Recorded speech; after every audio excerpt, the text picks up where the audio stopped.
This is Time Signatures with Jim Ervin, a podcast and radio program presented by the Capital Area Blues Society in Lansing, Michigan. Most any contemporary musical style can trace its roots back to the blues.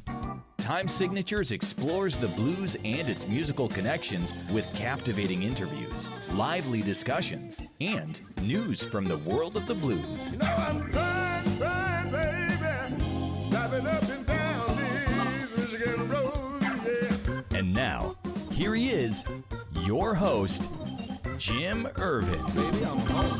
Well, thank you very much, Parker, and welcome to Time Signatures with Jim Ervin. That's me, and as you can tell, we are out in a boot. We are in the city of Lansing in Old Town. And sounds like you're from Canada. You know, the music scene in the greater Lansing area was arguably at its peak in the 1980s and 90s.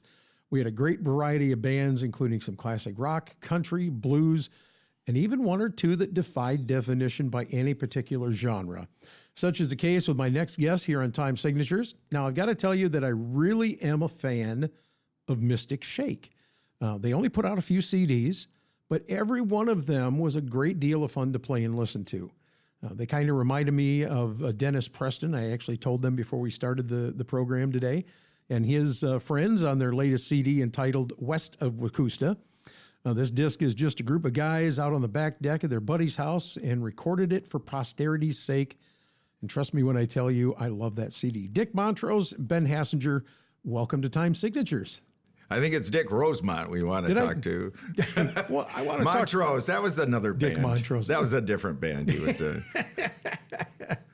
Oh, man. All right, so you guys got me. You've never heard how my name has been mangled. Yeah. So. And I actually got yours right. Yeah. So anyway, so I've been nosing around your website a little bit, Ben, and this is the only place to find information on Mystic Shake.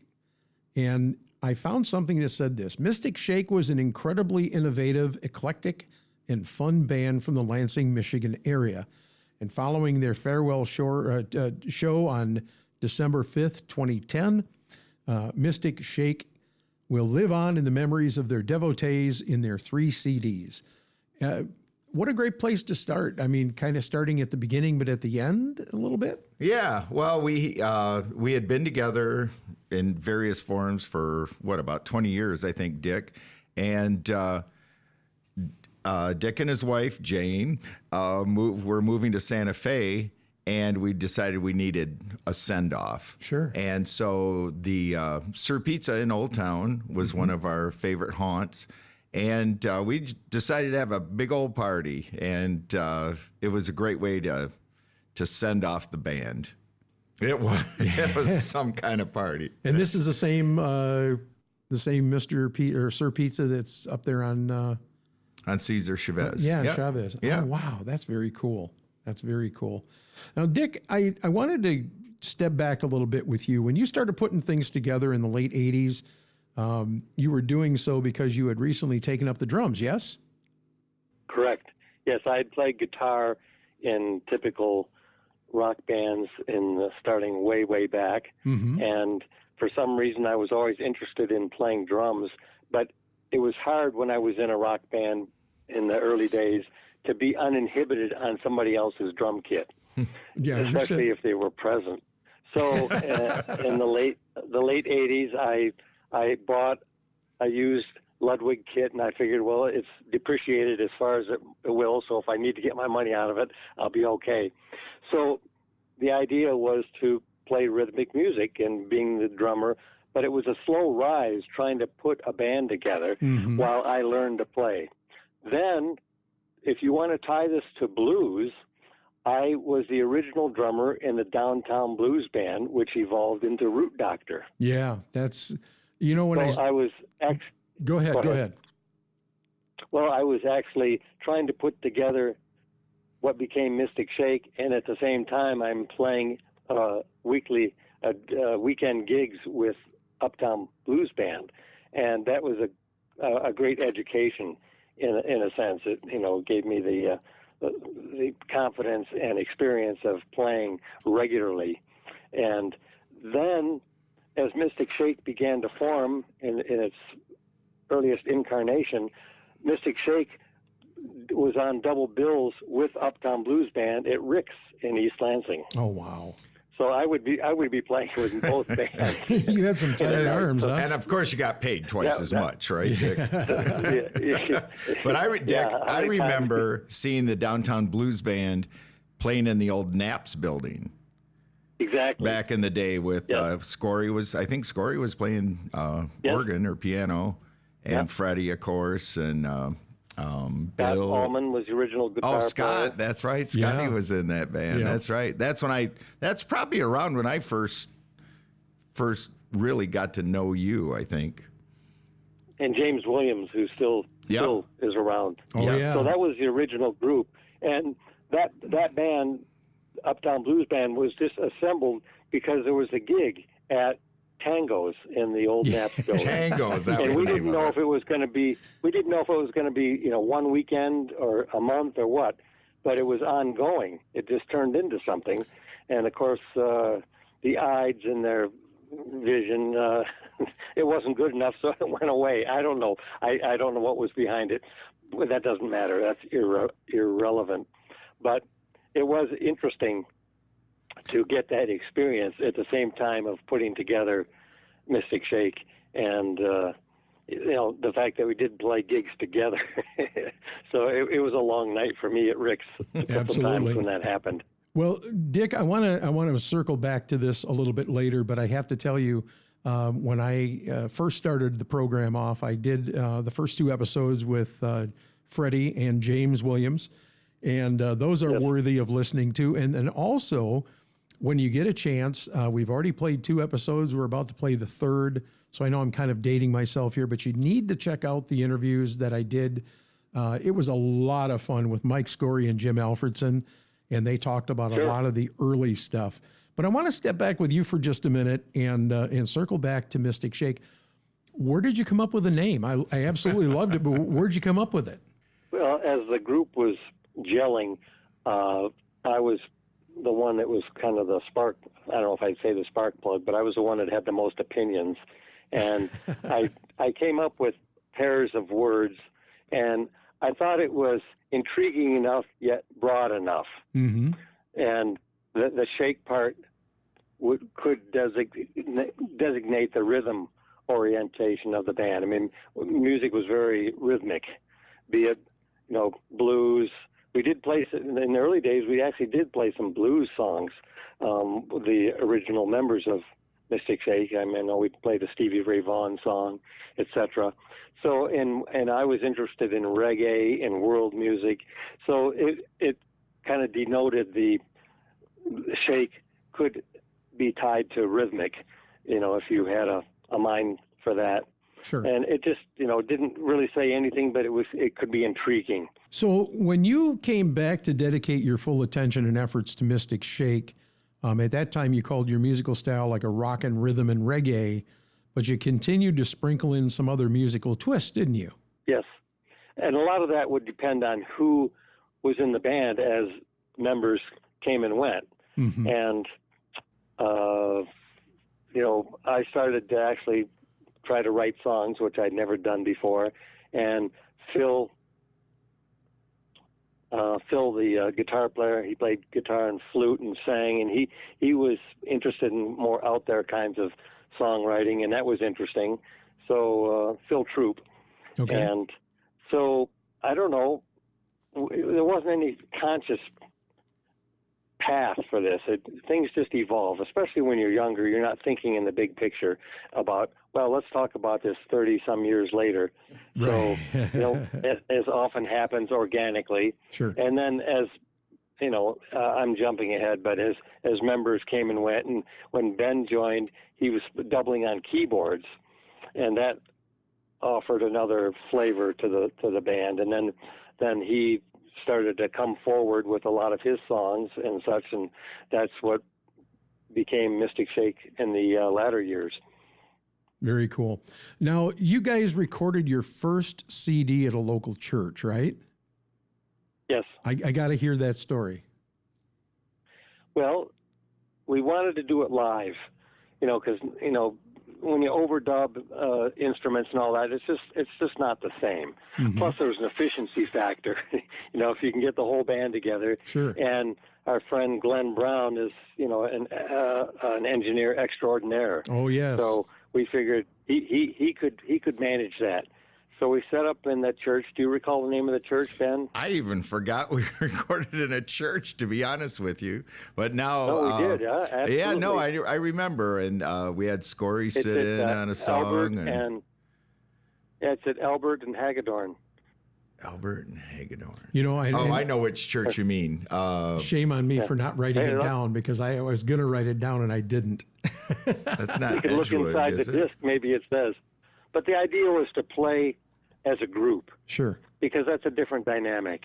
And it was a little tricky because we had scratch vocals at times, but they weren't the finished vocals, because we wanted to concentrate on the instruments. And it's a little tricky because sometimes the vocals have cues within the song. So that was a little interesting, especially when you go back and try to add vocals to something that may not have been set in stone. But, I was happy with the sound. Glenn was just, top notch in that regard. So it was fun to do. And Ben has the name of the church, too. Edgewood United. I was right. Okay. There you go. Good. And it seemed like when you said that was it. Go ahead, sir. And if you, I'm sorry, I'm interrupting. No, you're fine. Go ahead. Okay. Well, also on that live recording, we had two guest mics, as in Mike Scory and Mike Lynch. That's right. And Lynch they played was on live that with too. us also. They played live with us also. See, so it was some of those recordings. Dick is peeking at my notes here because I actually got the two mics listed here. Oh, you do? Yeah. Yeah. Lynch actually filled in with us a few times. One of my favorites was we played at a big fraternity party in the basement of I think it's a Quality Inn now. It's by Whole Foods and everything on Grand River. And we were I think that's the one. Is that the one where the cops came? I forget. But I remember we were playing and we were doing this really cool version of Green Onions, and of course Mike Lynch is playing, and this guy came up, might have had one or two beers, and he comes up and says, "Oh man, I just love that song." And we're going, "Oh, cool. He knows the song." "Yeah, Green Sleeves, man. Green Sleeves, that's my favorite song." I don't know why I remember that, but. Well, yeah, because that wasn't even a song that was in our repertoire. No, it's just we had Lynch there. Yeah. Yeah, that's fun. Yeah, he definitely added. He was a periodic sub, and as was Ryan Heffron subbed quite a few times with Ryan us. Heffron, yeah. Yes, yeah. Playing ukulele and banjo. We're jumping ahead, but as the band evolved from a typical electric group to an amplified acoustic group, that sort of changed the dynamic and allowed people like Brian Heffron to fit in. Sure. Right.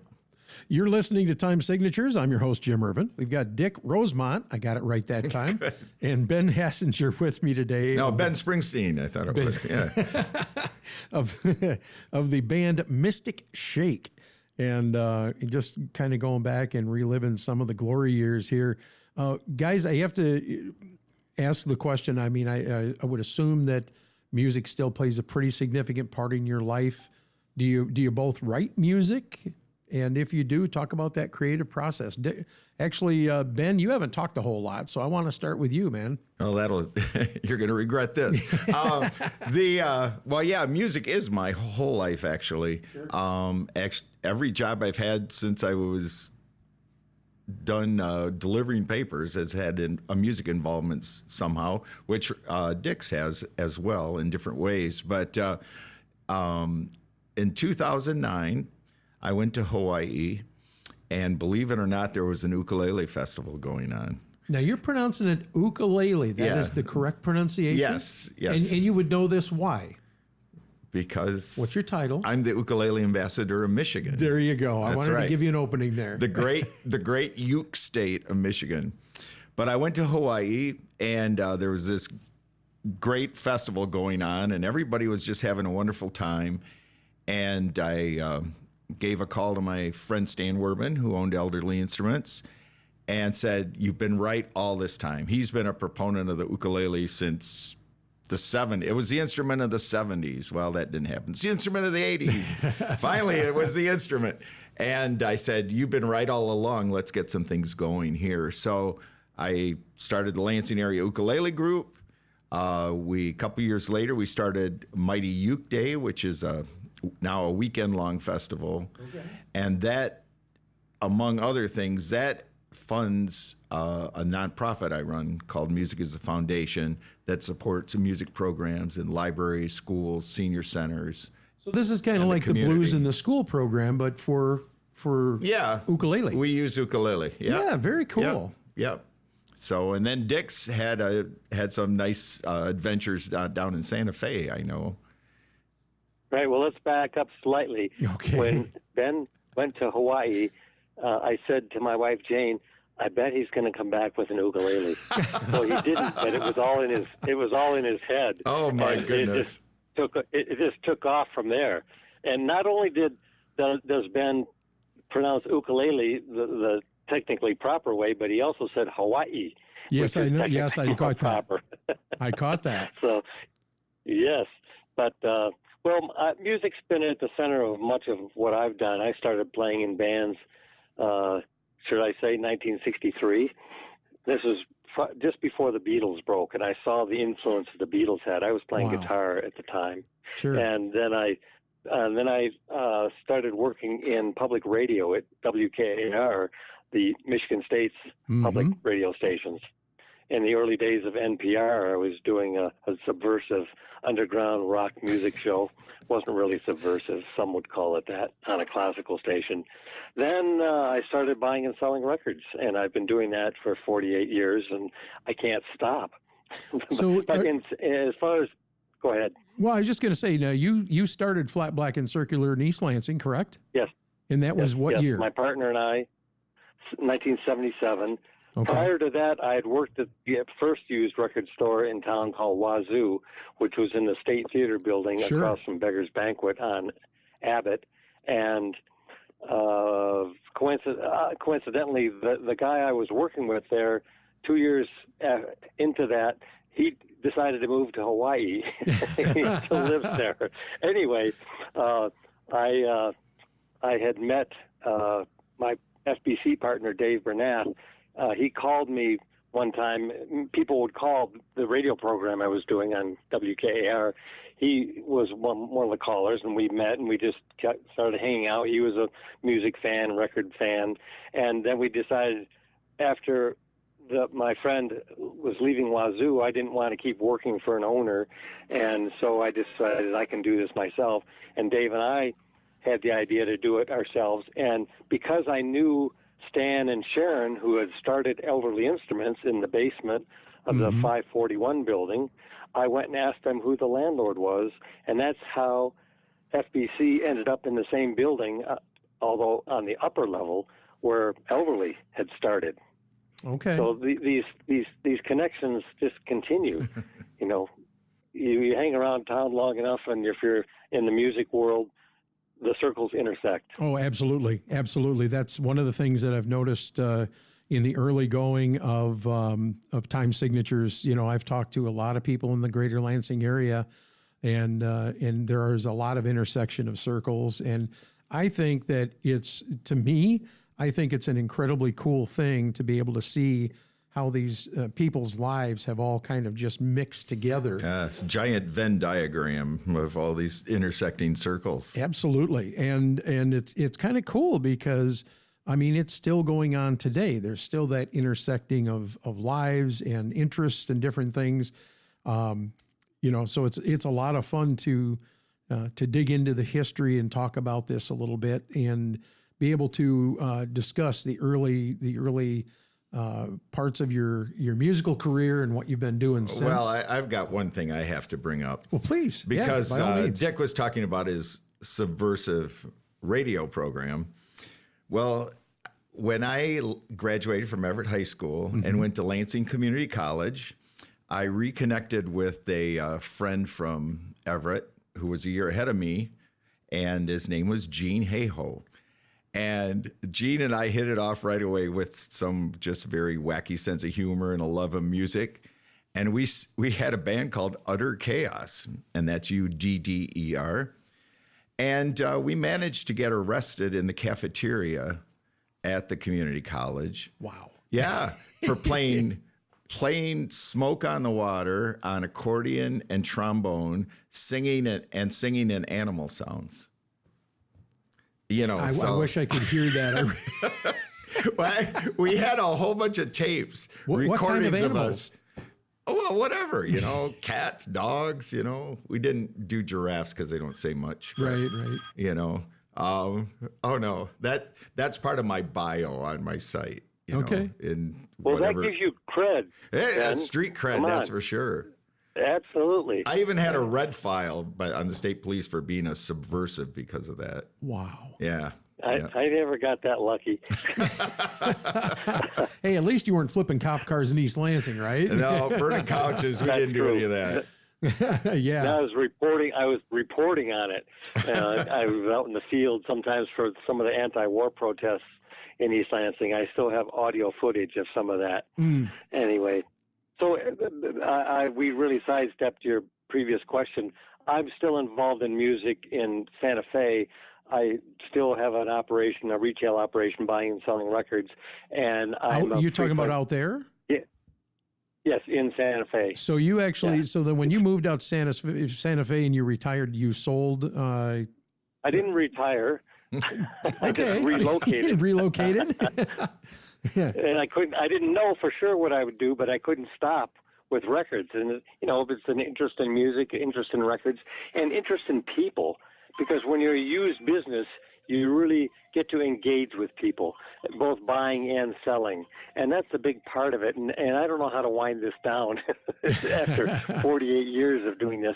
But in addition to that, I play in 2 different street bands. Wow. And if I hadn't taught myself drumming to whatever extent I could, I wouldn't be in a street band playing guitar or piano. And so that's been pretty fun. It's a New Orleans type band with horns and percussion and sometimes dancers. So that's a whole new realm of music performance for me. That sounds like a lot of fun, man. I'm going to have to come out to Santa Fe and check it out. It sounds like fun. Yeah, I've seen some Santa Fe video is of it. It's amazing.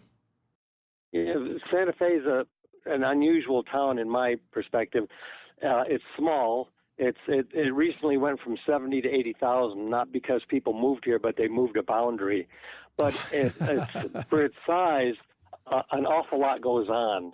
And it's an older population, but it's an active older population. People don't move here to play golf. There's a ton of musicians here, entrepreneurial, artistic people, political. So it's a lot goes on for its size. It's the 3rd largest art market in the U.S. for a tiny town.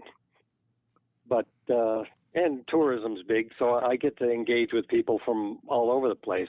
Currently, the Santa Fe Opera is in its season, and people come from around the world for this.